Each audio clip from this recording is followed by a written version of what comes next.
देने के लिए हम लेकर आए। धीरे धीरे इन योजनाओं का विस्तार होने लगा और बजट में इन योजनाओं का हमने उल्लेख किया और दूसरा बजट हमारा फरवरी में शुरू हुआ।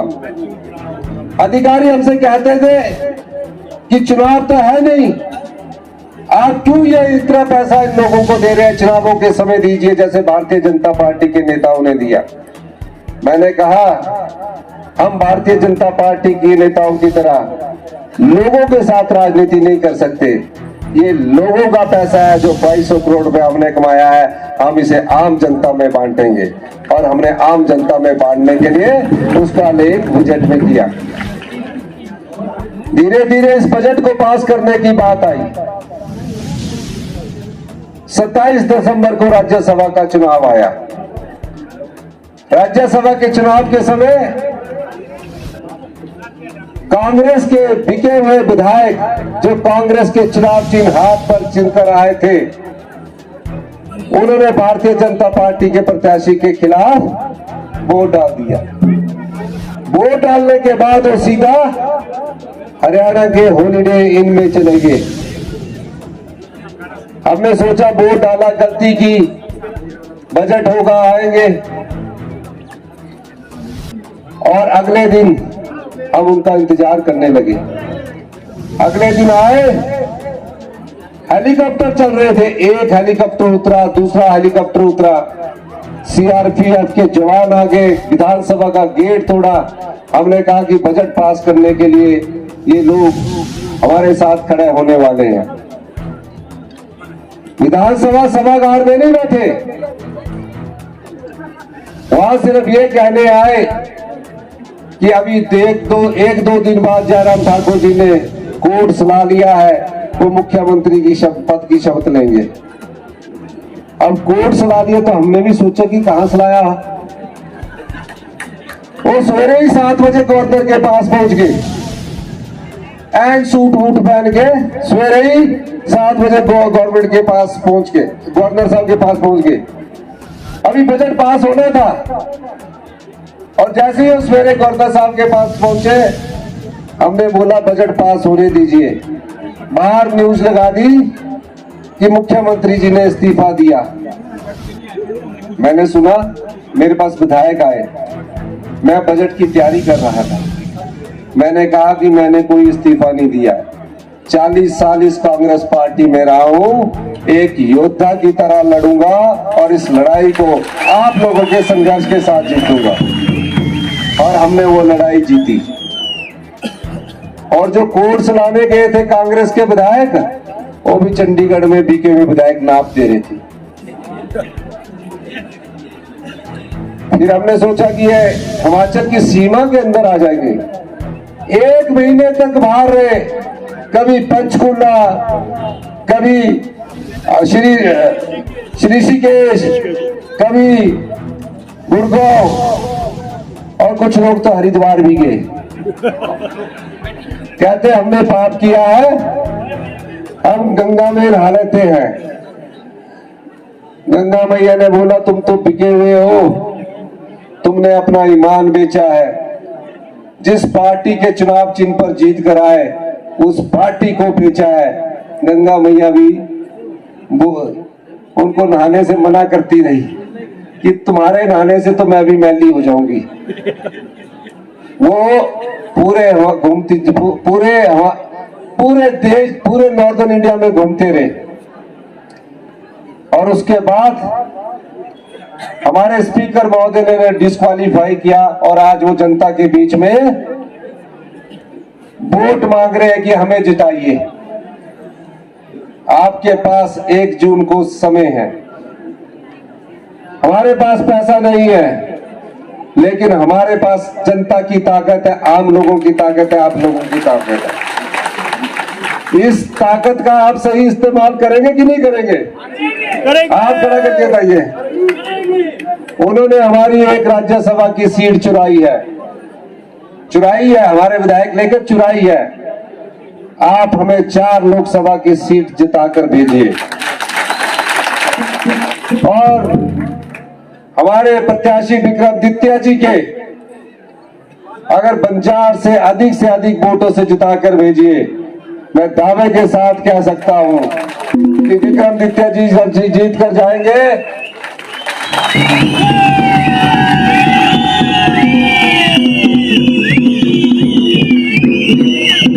विक्रमादित्य जी जब जीत कर जाएंगे और जो कहेंगे, बंजार विधानसभा क्षेत्र में विकास की गंगा को कोई नहीं रोक सकता। मैं ये भी कहना चाहता हूं, जयराम ठाकुर जी को हाईकमांड ने बोला कि आपने लोकसभा का चुनाव लड़ना है। शुरू में तैयार हो गए, बाद में उन्होंने सर्वे करवाया अपना। उस सर्वे में करवाया कि कांग्रेस पार्टी सोच रही है कि युवा सुंदर स्मार्ट चेहरा कांग्रेस पार्टी से एक मंत्री के रूप में जो विक्रमादित्य जी है, उसको लड़ाने के बारे में हाईकमांड सोच रही है। जयराम ठाकुर जी घबरा गए, और घबराने के बाद उन्होंने क्या किया, घबराने के बाद उनकी तो चली नहीं, वो बार बार बोलते रहे जी कोई सेलिब्रिटीज लाओ, कोई हीरोइन लाओ। कई बार दिल्ली के चक्कर लगा दिए उन्होंने हीरोइन लाने के लिए। अब उन्होंने फंस गए, नहीं कहा कि तुम ही चुनाव लड़ गए, तो वहां जाके बोलते जी विक्रमादित्य जी मेरे खिलाफ चुनाव लड़ रहे हैं, उनके जीतने की संभावना है। तो उन्होंने हाईकमांड ने उनसे पूछा कि 5 साल आप पूर्व मुख्यमंत्री रहे, आपने क्या किया? कहते मैं तो सोया ही रहा। अब जब वो सोए रहे तो उन्होंने बोला नहीं चुनाव आपको लड़ना पड़ेगा। कहते नहीं जी वहां जीत सकते हैं, सेलिब्रिटी जीत सकती है। तो ये बेचारी संघर्ष की राह में चलते चलते हमारी अच्छी फिल्मी दुनिया में अपना नाम कमाया। क्या नाम है इनका? कंगना जी ने नाम कमाया और बेचारी को यहाँ लाया। जयराम जी ने कहा सारा मैंने संभालना है, कोई चिंता ना करो। आप ये सोचो कि 1 महीने की शूटिंग के लिए मंडी संसदीय क्षेत्र जाना है। वो बेचारी आ गई 1 महीने की शूटिंग के चक्कर में। अब बेचारी को पहाड़ चढ़ने पड़ रहे हैं, यही की है। उन्होंने अच्छा नाम कमाया और टॉप की हीरोइन है, फिल्म जगत में उनका सिक्का चलता है। लेकिन जयराम जी ठाकुर जी ने कहा चिंता ना करिए मैं जिताऊंगा। आप ये सोचिए कि आप मंडी संसदीय क्षेत्र में 1 महीने की शूटिंग में आई है, आगे अब बोला लोकेशन भी मैं करूंगा। तो लोकेशन सेट करने हर जगह जाते हैं और लोकेशन कि आज बंजार में इस जगह आपको आना है। वो बेचारी आ जाती है, कागज लिखकर फिल्म की तरह स्क्रिप्ट दे दिया जाता है और डायलॉग बोलने लग जाती है। अब जिस हीरोइन की टॉप की हीरोइन हो, जिसकी टॉप की स्टोरी हो, पर डायरेक्टर ही फेल हो तो फिल्म हिट होगी कि नहीं होगी? फ्लॉप होगी।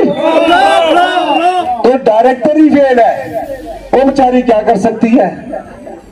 हमारे यहाँ टॉप का हीरो भी है।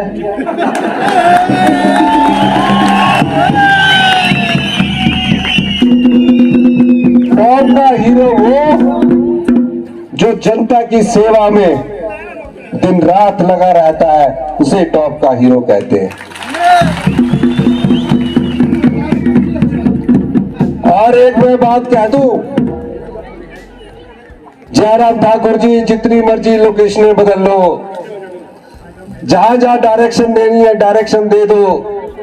आपने 5 साल बीजेपी की सरकार को भी डायरेक्शन दिया और 5 साल बाद हिमाचल की जनता ने कहा कि ये डायरेक्टर ही फेल है और कांग्रेस की सरकार को आपके सहयोग से ले आए। अब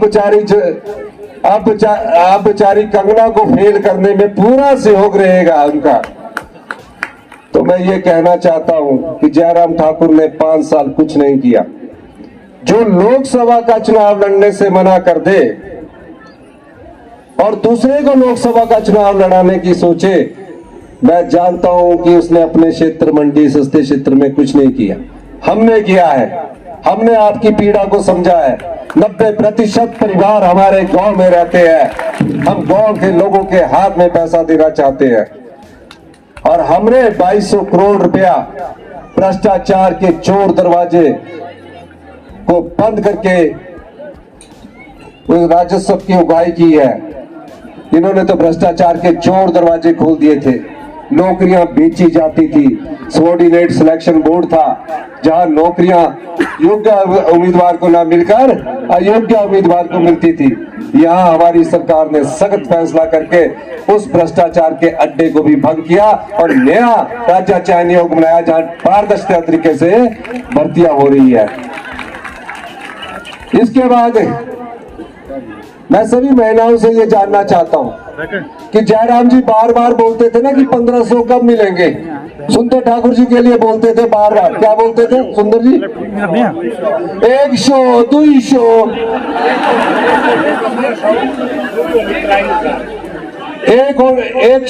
एक जो 1500 दी होनी 3000 ये बोलते थे ना, बोलते थे। आप बताइए आज महिलाएं हाथ खड़ा करिए कि आप 1500 लेना चाहती कि नहीं लेना चाहती? दोनों हाथ खड़ा करो ना, जोर से बोलो, जोर से बोलो, जोर से। हमारी सरकार ने लाहौल स्पीति में तो पूरा कर दिया। यहाँ जो ये जयराम ठाकुर जी ने 1500 रुपये की चुनाव आयोग से अनुरोध किया है, आप उन्हें सबक सिखाएंगे। और अगर हमने अपील की है चुनाव आयोग से कि अगले महीने का 1500 रुपया आपके खाते में चला जाए, अगर वो आपके खाते में डालने में नाकाम रहे, सुनो, तो हम अप्रैल और मई का जून में आपके खाते में 3,000 रुपया आपके खाते में डालेंगे। जैसे 3,000 तुसारे खाते से जाना। तो ये मैं इसलिए कह रहा हूं, पर आपको एक बंजार के लोगों को आपदा में हम खड़े रहे, विक्रमादित्य जी खड़े रहे, हमारे सुंदर ठाकुर जी खड़े रहे, राम सिंह मियाँ जी खड़े रहे, सब हमारे ब्लॉक के प्रेसिडेंट और सब खड़े रहे, किमी राम जी खड़े रहे। आपदा में हम आपके काम आए, 1500 देने अपनी बहनों को हम आपके सामने आए हैं। आप एक वादा करिए, 1 जून को जो वोट डालने जाएंगे, हाथ खड़ा करके बताइए कि विक्रमादित्य के पक्ष में अधिक से अधिक वोट डालिए। जोर से ताली बजाइए, जोर से। मैं आपको वादा करता हूं, इनके चुनाव जीतने के बाद मैं आपकी विधानसभा क्षेत्र में आऊंगा। जो कहा है वो करेंगे। इन्हीं शब्दों के साथ आपका बहुत बहुत धन्यवाद। मुझे पता है